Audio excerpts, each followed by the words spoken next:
Maligayang pagdating sa Movie Pinoy Recap Story. Sa video na ito, ay inyong matutunghayan, ang action drama mystery thriller movie, na may pamagat na, Rogue.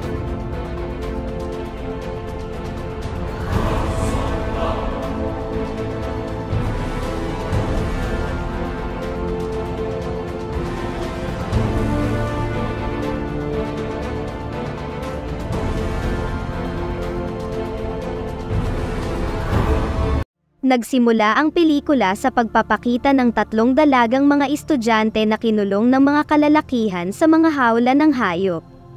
Sa labas nito ay makikita ang malaking grupo ng mga mapanganib na mga terorista sa Africa kung saan naghahanda ang mga ito ng malakihang pagsalakay sa pinakamalapit na bayan. Sa isang sulok ng lugar ng kuta ng mga ito ay makikita naman ang isang maliit na grupo ng private army squad na tinatawag na Rogue na may layunin na iligtas ang mga nasabing kawawang mga estudyante na nabihag ng nasabing mga rebelde noong mga nakaraan nilang pagsalakay sa ibang bayan para ipagpalit sa milyong pera na kanilang hinihingi sa gobyerno. Maingat at tahimik nilang inobserbahan ng mabuti ang buong kampo ng mga kaaway na terorista sa pangunguna ng squad leader nilang nagngangalang Samantha.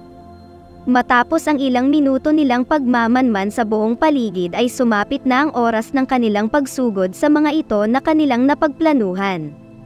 Sinurpresa nila ang mga kalaban ng isang napakalakas na pagsabog sa kabilang bahagi ng kuta ng mga ito kung saan mabilis na naubos kaagad ang ilan sa mga miyembro ng grupo. Naging organisado ang ginawa nilang pagsalakay sa kuta na ultimo ang pinuno ng mga terorista na nagngangalang Nuru ay hindi makapaniwala na sila pa ang unti-unting inuubos ng napakakonting bilang ng mga sundalo na ito sa kanila pang kuta mismo. Naging mainit at matindi ang nangyayaring palitan ng putok at mapapansin na galit na talaga ang mga terorista kung saan naghahangad sila na makaganti kaagad sa ginawang sorpresang paglusob ng private squad army nila Samantha.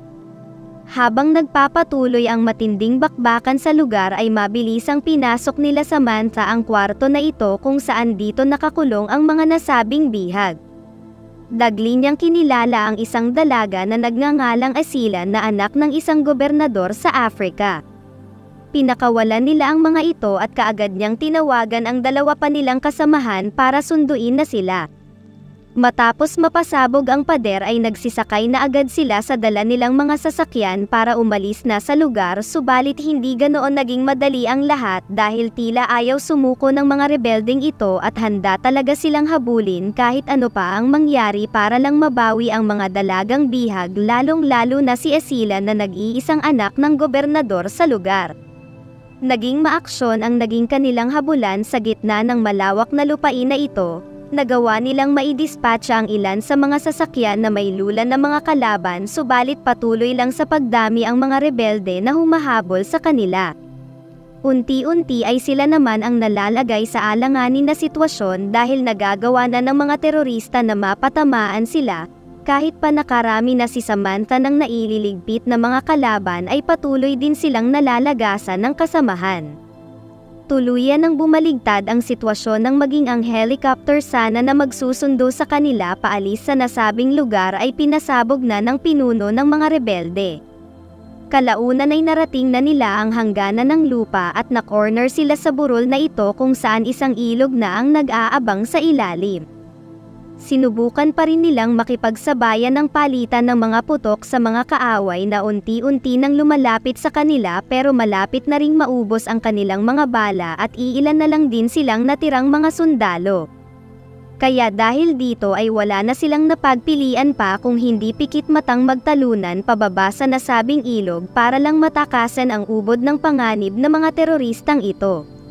Mga ilang minuto rin silang nagpaanod-anod sa malakas na daloy ng tubig hanggang sa makahanap sila ng mga lupa na pwede nilang daanan para patuloy lang na maiwasan ang mga rebelde na patuloy rin silang hinahanap at sinusubukan na sundan. Nang magpapatuloy na sila sa paglakad ay nagsimulang magreklamo ang isa sa mga dalaga dahil ayon sa kanya ay sobra na siyang napapagod at gusto na nitong magpahinga muna. Subalit hindi pumayag ang mga sundalo dahil hindi sila titigilan ng mga kalaban na ito na makikita na kasalukuyang nagbabiyahe na rin para abangan sila sa kabilang panig ng daan. Dahil sa pagiging maldita at pagmamatigas nito ay lumitaw bigla ang isang napakalaking buwaya at naging pagkain siya nito nang wala sa oras. Sinubukan pa nilang tulungan ito subalit huli na ang lahat at wala na silang nagawa pa. Lumalabas lang na bukod sa grupo ng teroristang ito na patuloy silang tinutugis ay magiging problema din nila ang mga mababangis na hayop sa lugar na dapat nilang maiwasan na maengkwentro tulad ng kasalukuyang nangyayari sa isang hideout ng sindikato din na nasa lugar na gumagawa ng bawal na paghuli sa mga rare species sa bansa para pagkakitaan. Tila tinamaan ng karma ang mga ito nang makawala ang isa sa mga leyon na naging dahilan para magsialisan na sila sa lugar na ito bago pa sila maubos.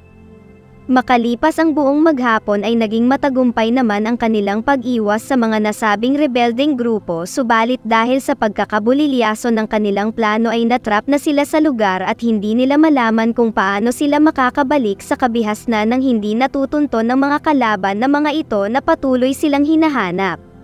Sa ilang saglit bago pa dumilim ay sakto na nakakita sila ng parang abandonadong farmhouse. Wala silang kaalam-alam na ito ang hideout kanina kung saan nakawala ang mabangis na leyon na umubos sa ilang mga tao sa lugar na ito. Pumasok sila sa bahay para dito makapagpahinga ang mga dalaga na ilang araw nang walang maayos na tulog. Maagap naman na sinuyod nila Samantha ang buong paligid para may sigurado na ligtas ang buong lugar subalit tumambad kaagad sa kanila ang mga malamig na tauhan ng sindikato na tinapos kanina ng leyon. Wala silang ideya kung ano ang nangyari sa mga ito kaya patuloy silang naggalugad sa buong farmhouse kung saan nabigla na lang silang lahat ng inatake bigla ang kasamahan nilang si Jung na agad na nagdulot ng malala nitong kalagayan. Naging sunod-sunod ang kanilang kamalasan dahil nang sinubukan nila itong itaboy gamit ang pagpapaputok ng armas ay sakto na nasa malapit lang ang rebeldeng grupo at narinig ng mga ito ang lokasyon ng kanilang pinagtataguan.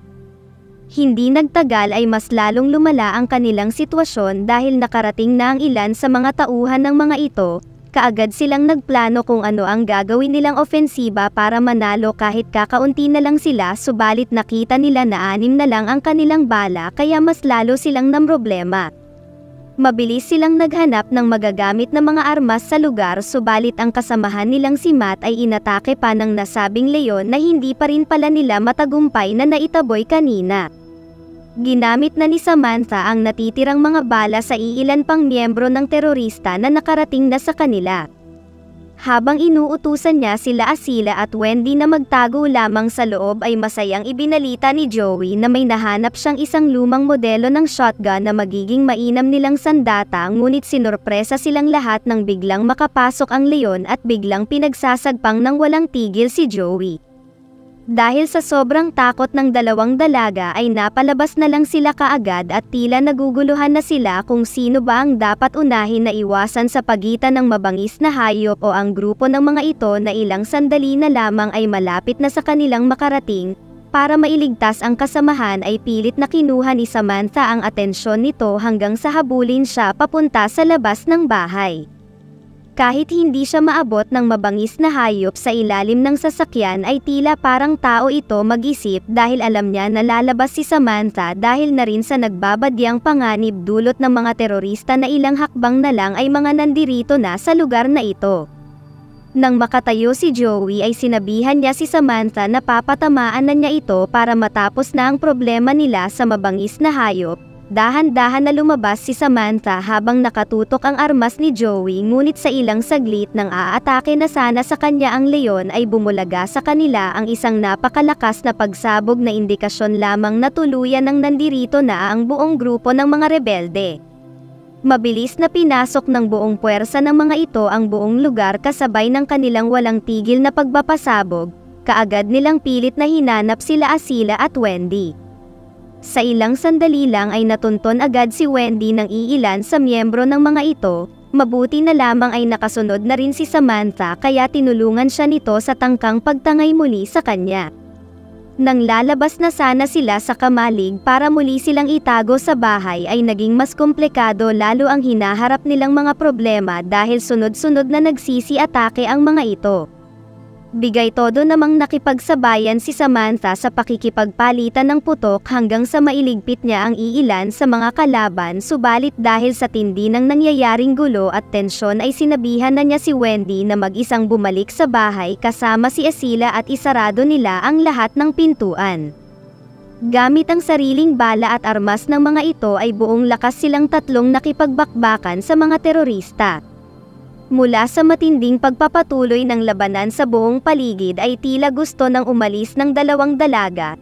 Naisip nila na hindi kakayanin ng tatlong sundalo lamang ang napakaraming bilang ng mga kalaban kaya napag-isipan nila na tumakas na ng palihim sa lugar, subalit hindi pa man nila nagagawang makahakbang papalayo ay sinalubong kaagad sila ng mga iilan na miyembro ng mga ito. Dahil sa takot ay muli silang napatakbo kung saan muli silang nagkahiwalay.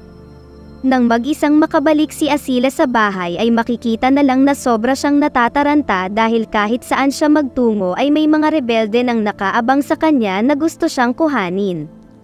Mula sa gipit niyang kalagayan ay pinili na niyang lumaban, gamit ang nakuha niyang bakal ay gigil na gigil niya itong inatake ng walang tigil na para bang pinagugutan niya ng kanyang puot ang mga dinanas nila sa poder ng mga rebelde na ito. Dahil naubusan ng bala ang kasamahan nilang si Alexander ay mano-mano na lang niyang inatake ang mas malaki sa kanya na terorista na ito na mapag-aalaman na kamag-anak pa pala niya mismo. Naging mahirap para sa isang tulad niyang sundalo na kalabanin ang sarili niyang kapamilya na napariwara ng landas dahil sa pag-anib sa rebeldeng grupo. Nang magawa siya nitong mapatamaan ng ilang beses gamit ang patalim na sandata ay sakto na dumating na rin naman si Samantha para agaran siyang tulungan laban sa kaaway na ito at ginawa na niya ang nararapat na pagtapos dito kahit masakit sa kanyang kalooban. Dumating sa punto na bagaman nakarami pa si Joey nang tinapos na mga kalaban ay tuluyan na rin na nawalan siya ng lakas ng lumaban pa kaya kasama si Jung ay magkatabi na lang silang nagtawanan, nagkantahan at binigkas na sa wakas ay makakapagpahinga na sila habang nakapalibot sa harapan nila ang mga kalaban at nakatutok ang mga armas nito sa kanila. Sa hindi inaasahan ay lumitaw muli ang leon at mabilisan itong inubos kaagad ang mga nasabing rebelde na nasa kanilang harapan lang kanina.